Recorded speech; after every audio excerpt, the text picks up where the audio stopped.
Hey everyone, this is Alan Schimmel, and you're watching another episode of CISO Talk.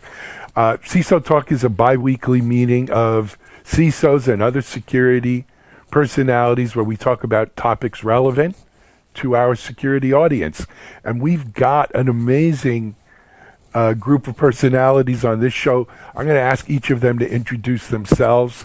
I am going to start with my friend Joel Fulton. Joel, why don't you quick introduction?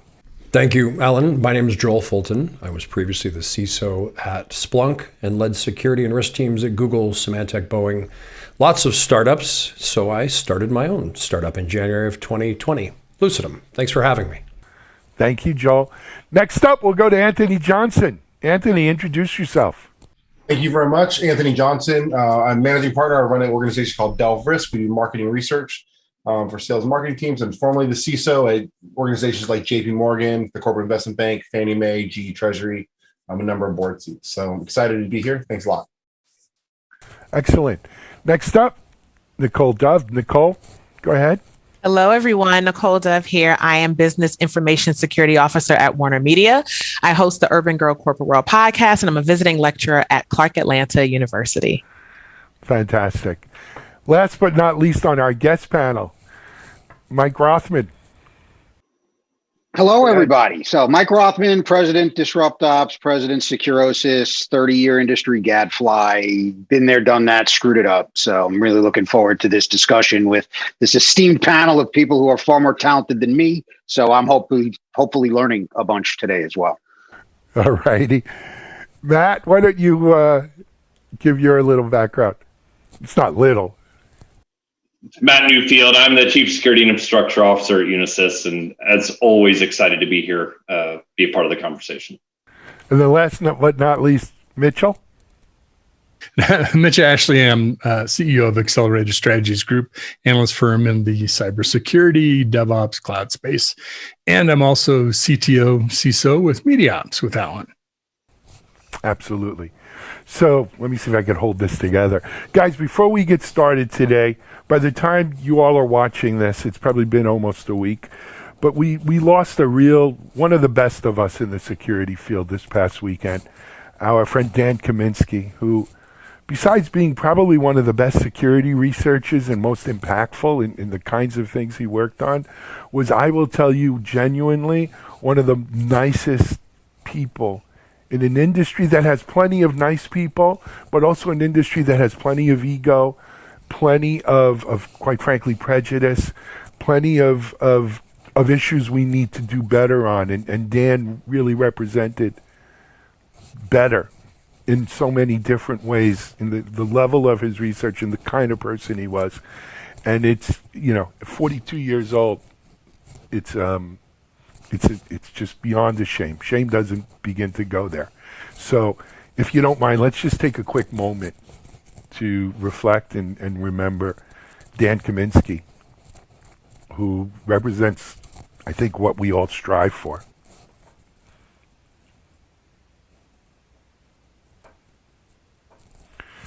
Okay. I don't know how I get myself into these things. I get a little worked up. All right, but we're going to talk today about supply chain. Look, and supply chain attacks have been in the news now pretty much solidly since the beginning of the year or slightly thereafter with a big one. We don't have to name names. I think everyone knows their names, the companies involved and government agencies and everything else. But it seems to have opened up a new vector, a new attack surface that maybe we haven't really thought about as much as we should have, and now we're going to have to. And so I'm going to throw it out to you. Is this truly a new attack surface? What do we have to do to prevent the next one happening? Are we doing anything? Mike, you're shaking your head. So let's hit the new thing, right? The shiny thing. It ain't new, right? It's not new. Right now, it's come in a little bit of a different flavor. And we've been seeing this for a long time anyway. It's a little bit of a different flavor because it's part of an approved product suite that, obviously we don't have it. But anytime you let a contractor into your environment, you've got an interloper who is not part of your organization. So whether it's external software, external people, external devices, you've got external stuff, which means we've got an attack surface issue that we have to manage. This one, albeit, again, innovative, smart, but not new, right? And I just want to, kind of make that clear to everybody. And I'll even throw one. I think what we're seeing actually flies in the face of a lot of legacy security mindset. We all remember risk transference. It was the fun genre. It was a fun thing that people talked about 10 years ago. Why do you hire third parties? I want to transfer risk. Why do you go to big companies? I transfer my risk to them. And I think one of the very interesting things that I'd love to get opinions on here is, so you transferred the risk, that's great. They now caused a problem for you. How did that work out for you? Because I'm pretty sure it didn't work out really well. And it has really changed a lot of scope. And it comes to show a lot of what we talk about here on CISO Talks about knowing your environment. How do you know if you're exposed to third-party risk if you don't have a TPRM program? I talk to COOs, CIOs, CISOs all the time that are like, so what does that TPRM stand for? What? And you're like, I'm going to scratch my head. And 5 days ago, another one came out. Again, as Alan said, we're not going to talk names, but it was a small company, but it made big international press. And how many people could say, I know for a fact in our organization, we use them. Make it harder. What are you doing to make sure all of your vendor partners, all of those, Mike, as you said, your third parties, how do you know they're not using or their parties? And what are you doing to get assurances via a TPRM program? I think we will continue to see this. And I think we're going to start seeing cyber insurers catching up where they're going to crush you if you don't have a good auditable program in place. So I'll throw it out. What do you all think? So I'll only relay a recent conversation I had. This has been a set of conversations with a good number of the CISOs from large pharma organizations. And it was around supply chain risk. And apparently there's 4 or 5 companies that are authorized, that have the ability to actually bring things to a, what do they call it? A proof of concept for the pharmaceutical testing. There's only 4. Clinical trial. Yeah, clinical trial. So I was talking with the CISO. She was telling me, hey, there's 4, that yada, yada. And she said, the first 3, they all got ransomware. And so she knew that the 4th one, and it's not like they could say no. Like in the middle of COVID, during this time period, they have to go through clinical trials. So it's not like you can say a no to this answer of, are we going to do this? And the 4th one, she told them, she's like, listen, this 4th one's going to get ransomware. And they're like, well, how do you know? It's like, well, because the other 3 all got ransomware, and all of us pharmaceuticals, this is the only channel for us to do this. And we know that they don't have security programs like this. And it was just this fascinating conversation of like, you actually don't have a choice on some of these situations. You have to accept this risk. So then what do? Do you try to transfer it? Well, you can't, because if there's some aspect of the clinical trial risk, it comes back to your company. So it's this whole different mindset of truly owning the risk. And then how do you mitigate this? And I think there's going to be some aspect of a collaborative that has to think about it. But it is a crazy different world. But Anthony, what's amazing about that, at least they're having the conversation. There's a big difference about going into this blindly going, there's 4 out there, 3 are offline for some reason. I'll go with the 4th one, then let's just not worry about it. As compared to that conversation. And Nicole, you're dealing as a BSO, you're probably looking a lot internally to the business unit you're functioning with and making sure that this comes to the forefront. We were all joking prior to this that, we're always the pain points for businesses. And Nicole said something interesting. She's like, oh, no, I'm not the pain point. I make it better. And I'd love to get your opinion on how do you help companies understand that third-party risk is real? Yeah, it's a couple things that I want to tag on to something that Anthony said.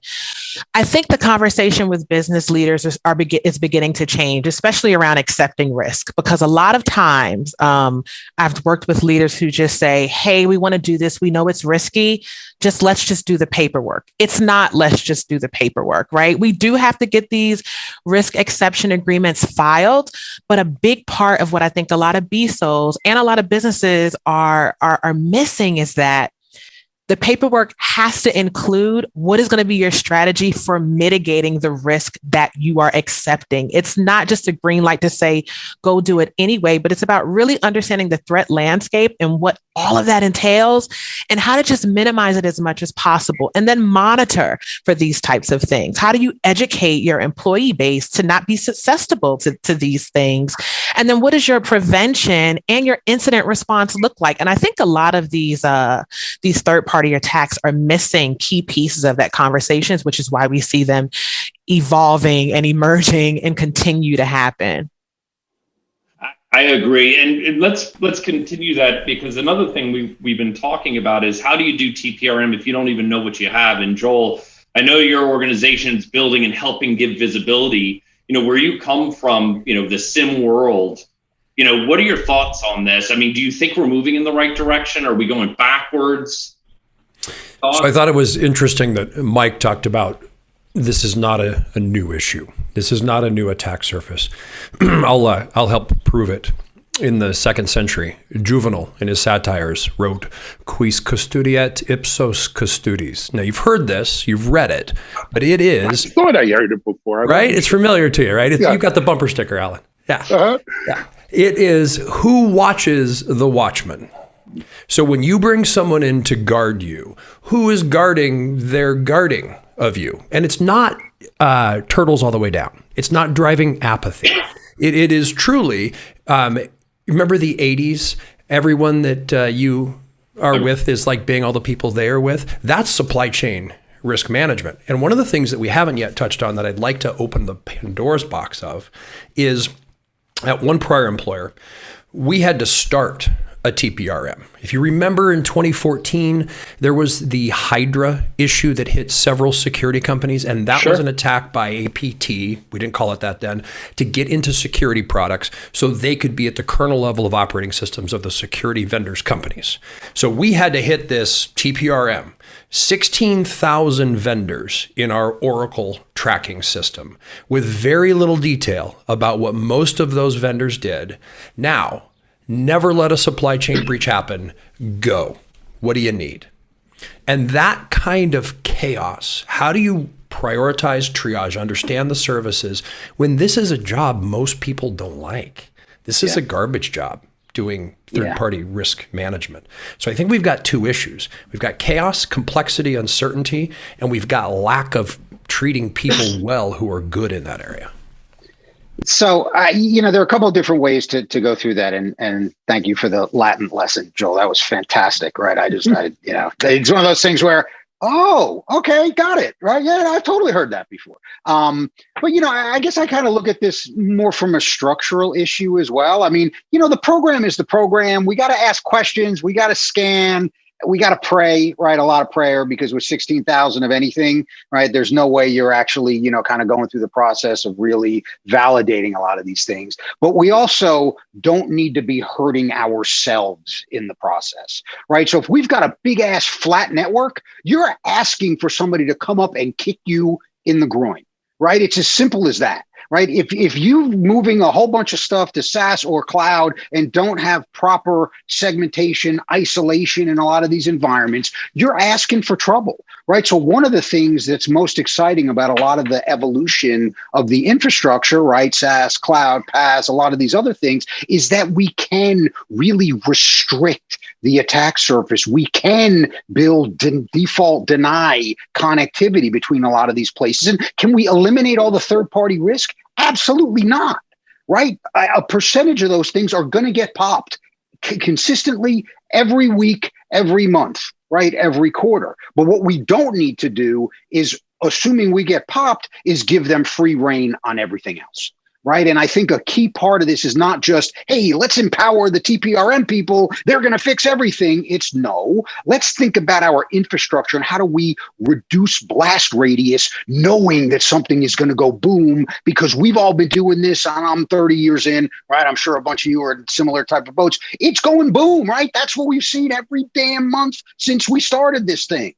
Right. So what are we doing to make sure that when it goes boom, we're not putting the rest of the infrastructure? Let me toss one thing in there, though, right? And this is what I find to be really fascinating, right? I have a philosophy for my investing. I buy on breach, right? Organization has a breach. It drops 20 points. I buy. Let's just wait. There's only one stock that's still not recovered. Just one. Every other one is massive upside relative. And so when you think about that, right? There are so many organizations where, yes, it's going to be a big breach, but I remember sitting in, looking at the insurance paperwork, filing for our cyber insurance, and looking at our board. And if it wasn't an event that was an impactful over $300 million, we wouldn't even report it to the board, right? Unless it was cyber because of the optics. But when you think about that, most of these business leaders look at this and be like, man, is that really material? From JP Morgan writes off $2 billion a year in fraud losses. It's not that they like doing it. They just said, that's the cost of fraud, right? $2 billion.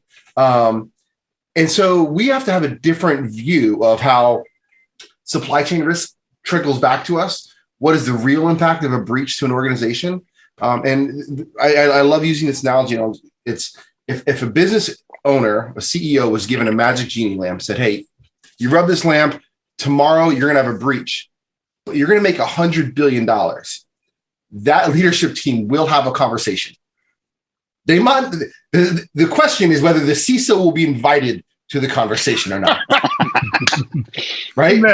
Yeah. Anthony, you remind me, your example of how much liability do we have is a financial definition, and we think about security the same way a lot of times in our contract. How do we put as much liability on someone else, right? So we mitigate how much we have to potentially shell out if something happens. And just the opposite mindset is what we're talking about, right? We're trying to segment and make much smaller. We're exposing ourselves of risk to other organizations.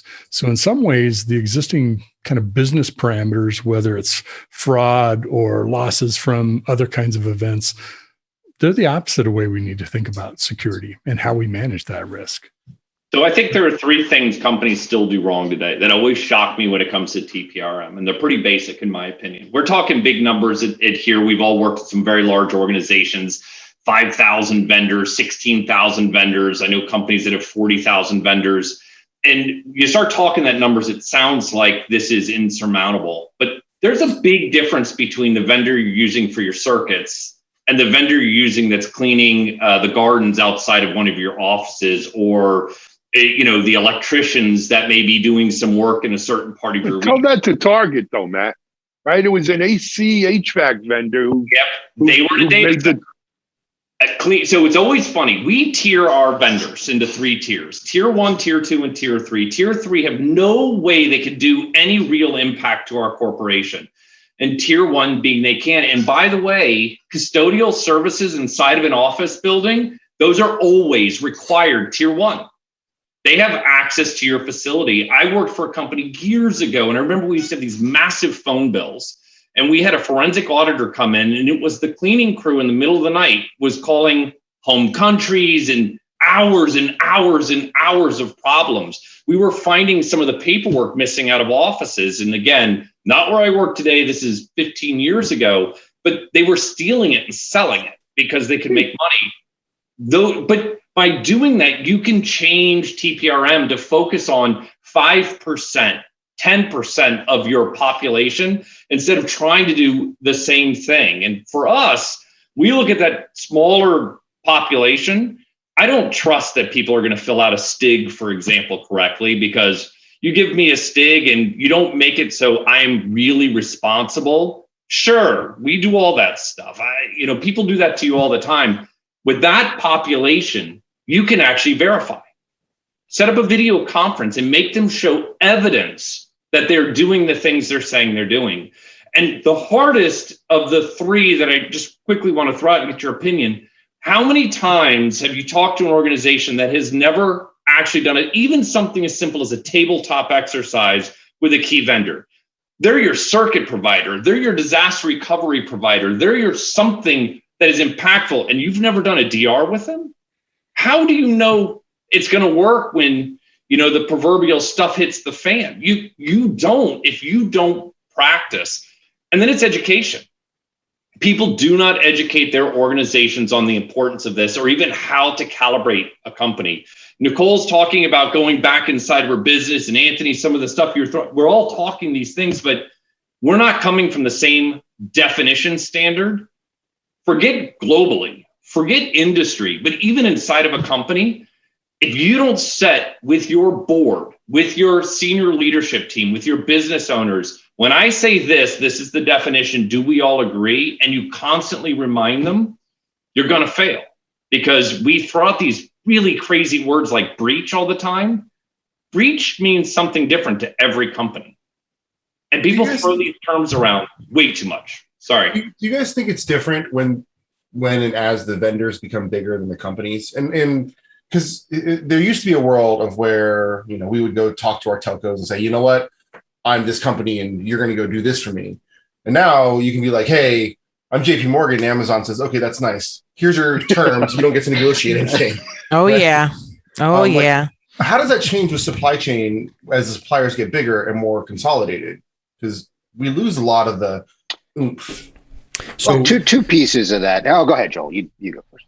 I wanted to disagree with Matthew from way back at the very beginning when Matthew talked about transferring risk. I don't think you can ever actually transfer risk. I think you can transfer responsibility to take action, but that risk remains with me. I've chosen to use you as a tool to ameliorate my risk. So Anthony, we had those conversations, man. We go into a vendor whose name rhymes with Schmoogle, and they say, hey, that's a cute little security standard you got going on there, but you can go pound sand. So what do you do? Well, that means I can't transfer responsibility for those risk-related actions to Schmoogle. I have to retain them. So that means through the users and partners and business apps, I have to have compensatory controls that prophylactically surround that offering that won't be amenable to my risk standard. So that's one approach that we've taken. What about Microsoft or Schmamazon? And by the way, Joe, we are agreeing. I was saying people believed in risk transference, but it was never real. I know we were agreeing, but I wanted some controversy because Alan looked like he was falling asleep. That's right. Yeah. The description I use is you can outsource responsibility, but you can never outsource accountability. Right. And that's, kind of, I've been saying that for years. And I was actually going to go exactly where you went, Joel, which is the idea that, some of these big hyperscalers, you know what, you actually can start to negotiate the paper a little bit, but not a lot.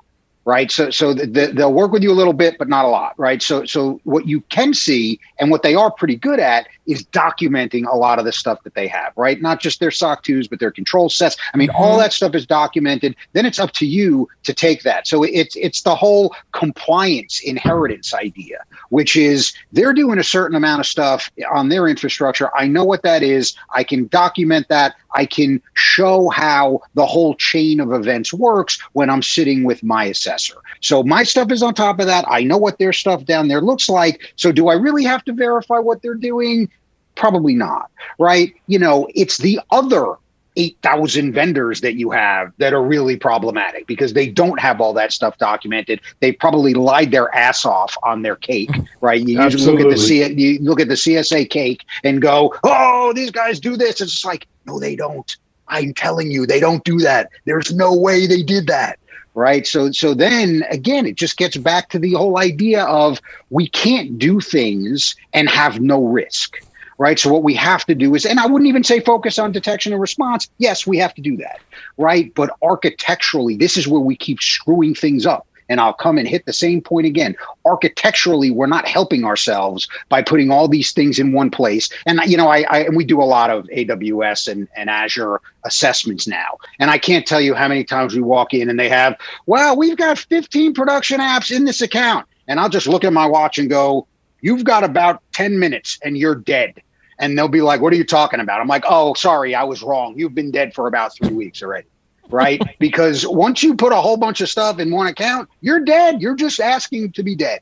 Right. So it really, again, what we can't do is continue to just build these old things and lift and shift this crap we've been doing in our data centers for 30 years that work like shit. And then we go, well, I wonder why I keep getting hacked in AWS, because you're doing the same damn stuff you were doing before.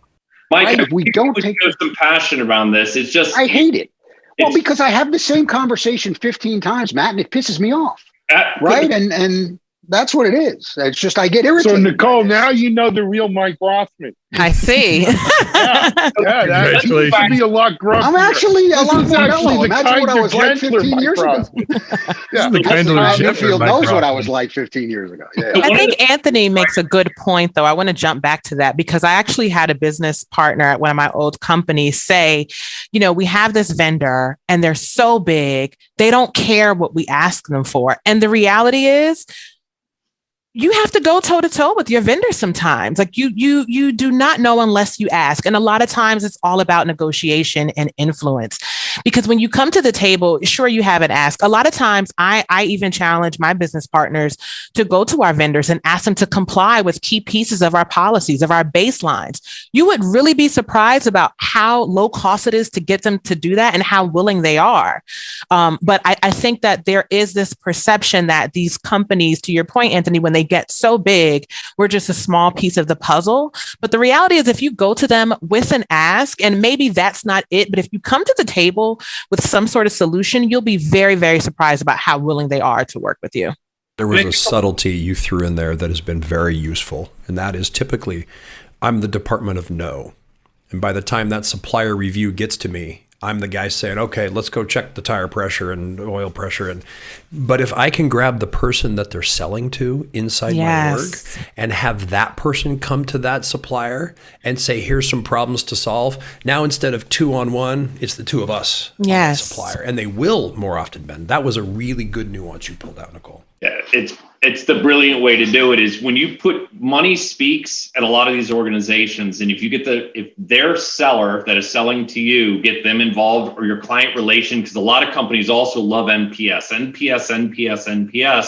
you go, I think it's NPS time. I need compliance on this. I'm about to get a survey and I'm pretty sure there's a 1 in your future. Unless I get some assistance here, I'm pretty sure I am not going to be a 9 or a 10. There are things you can do. Yes. But the other interesting piece is for a lot of these really large vendors, at least you go in knowing what you're getting. There's not a lot of question for a lot of them. They've got the reports. They've got full stigs done for you. You know what it is. And I think, Mike, to your point, it is incumbent upon us to review them and say, is the gap so big from our standard, then they shouldn't be your vendor. There's not just one cloud provider. There are multiple. There's not one circuit provider. There's not one. Or maybe your controls are wrong, or you have to add something. But one of the things we try to do here on the short time, Alan, to hand back to you is, okay, so we all know it's a problem. We know it's a problem. Third-party risk management's a problem. Most people don't get it.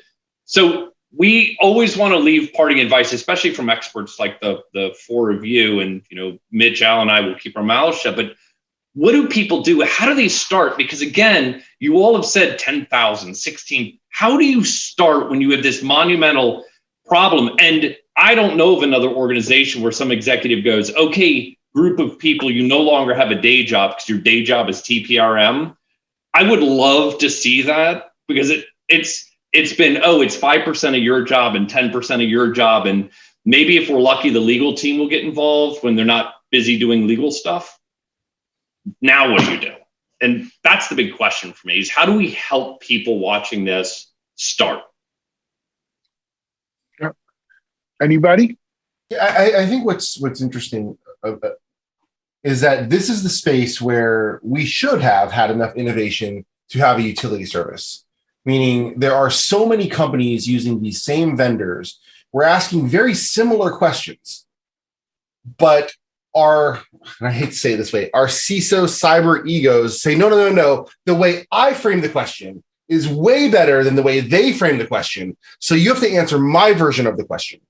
And we did not, and we have not accepted a standard certification of a utility service. So like when you think about like in medical, there's a standard label that, you know, they didn't do the full bill of materials. They said, you know what, they've been that vendor product set has been verified or facility to a standard certification level. We could easily do that as organizations, but we haven't. And it's just this really, really fascinating question set of like, the only answer I can come up with is ego. And unless there's another thing, I'd love to get that perspective. Economics, Anthony, economics. I'm not sure what the business model for that looks like. Because everybody says, oh, that sounds like a great idea. And then you go, great, $100,000. And they're like, no, thanks. Yeah. So, I think it's a great idea, right? Underwriter Labs. I mean, the CSA, right? Cloud Security, Cloud Security Alliance. They've been trying to do this with their, kind of Star Watch service and their cake. So there are some initiatives. And again, I spend all my day in cloud, right? So that's kind of where I've got the most relevant information.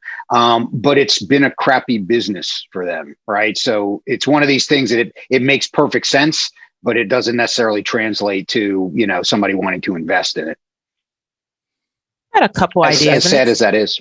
Yeah, my idea is really based on some of what I've seen companies do really well and really, really bad.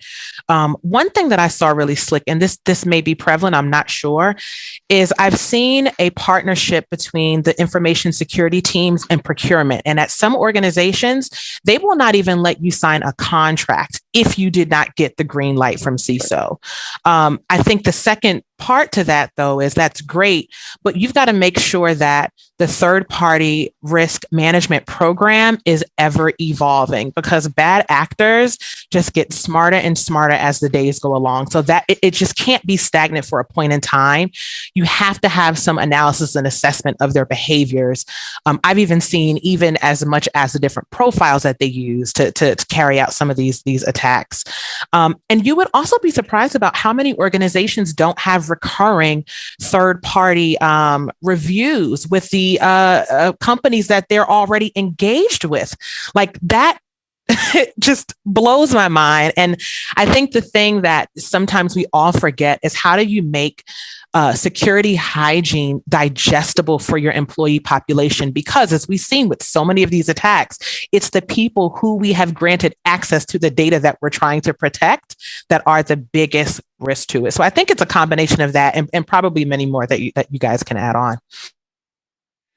Yeah, I guess the one thing that I would kind of push folks to get, and this is through, and again, Nicole, I loved your concept, because that's about persuasion, right? And I've always said that one of the most critical skills for any person in a senior security role is the idea of persuasion, because we tend to be empowered to do not a lot, right? We're responsible for everything. So you've got to be real good at getting folks to do the right thing without really any, kind of stick in order to force them to do that. Right. So what we're making an ad to get people into cybersecurity. How do you want to be responsible for everything, accountable for everything? Oh, yeah. I keep telling people it's the shittiest job on earth, but everybody seems to want to do it. You own nothing and influence everything. That's exactly right. That's exactly right. So part of it gets back to, and again, this persuasion thing where, right, if we think we end up with the proverbial 6-shooter, right, we get one shot. We can intervene in one situation. Right? You can't do every one. You can't even do most of them, but you have to be able to have one where you say, we can't do this, right? We can't do this. This puts the business at too much risk.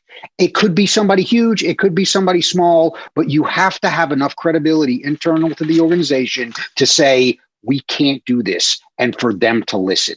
But you have to be very, very careful about when you take that shot.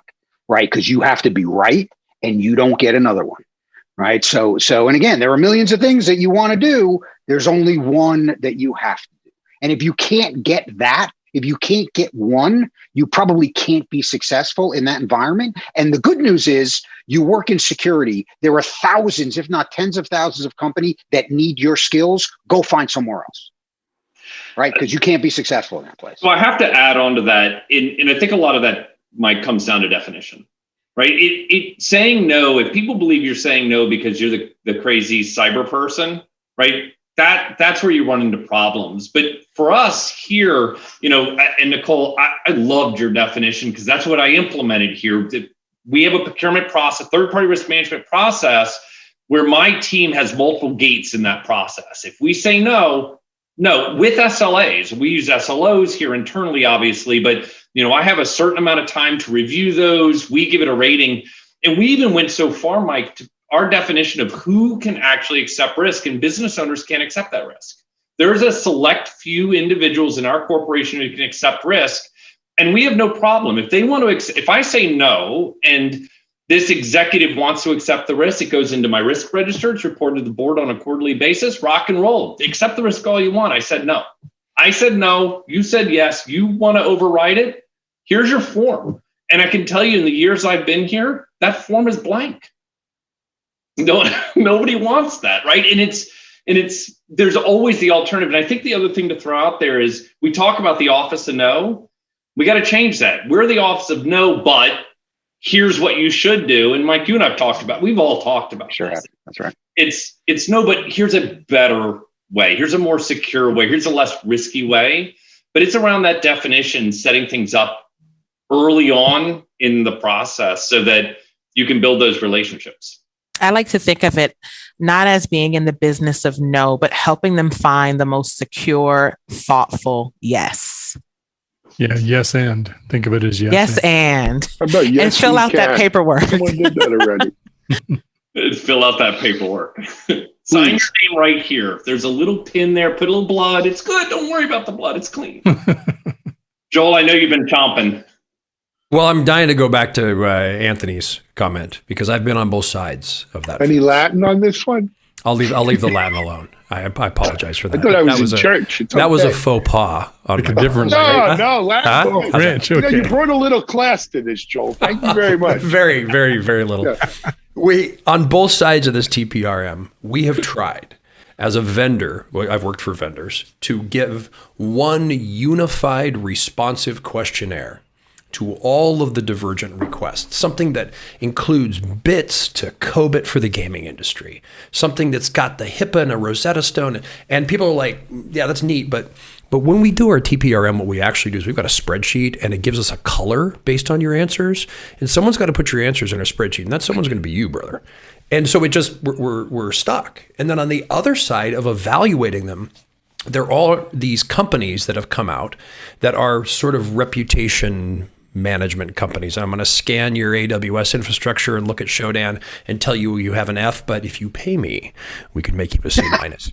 And so we're stuck in this world of no standards. Everybody's a snowflake that Anthony pointed out. And then this subjective, manipulative approach. And I think the right approach is, while all of us can long for mathematically, statistically valid, objective approaches, since we can't have it, let's get the best subjective approach that we can. And when you want a risky vendor, your job is to develop the compensatory controls and to have those assessed in situ so that what you're doing doesn't cause net harm to us. And that is one way of transferring the responsibility internally that has worked really well. It takes the pressure off of my team to, are you done yet? It's Friday. We got to close this deal because we got the conference starting on Monday and I need to videotape everybody and get their birth dates and we're going to store that in the cloud and I need you to say yes to this. It takes that pressure off and puts it back with that requester to propose a solution, including that third party, that together is coherent in its risk management. Excellent. Guys, so I think we've explored third-party risk as part of our supply chain, protecting our supply chain.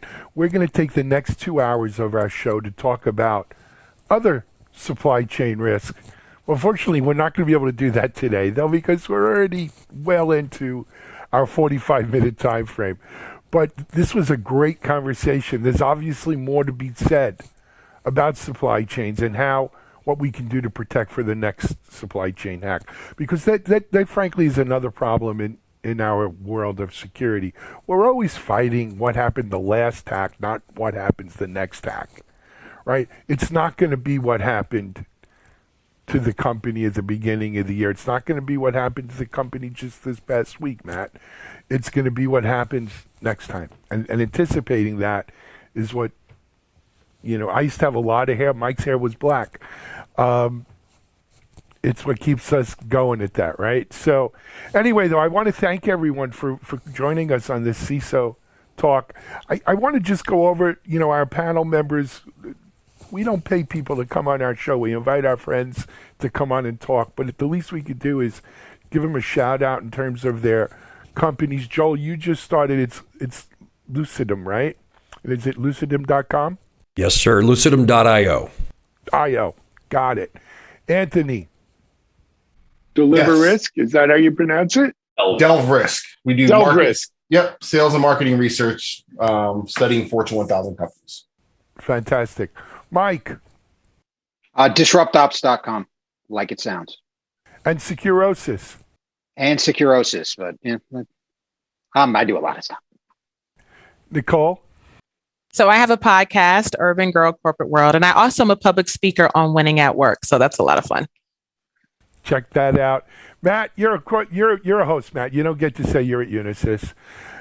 Mitchell and I are here at Media Ops. You're there on watching this. Hopefully, we hope you enjoyed it. But that's going to be a wrap on this version of CISO Talk. We'll be back in 2 weeks with another great show. Thanks for joining us. Good luck with your supply chain risk and taking the tiger by the tail there. This is Alan Schimmel for Media Ops. We'll see you soon.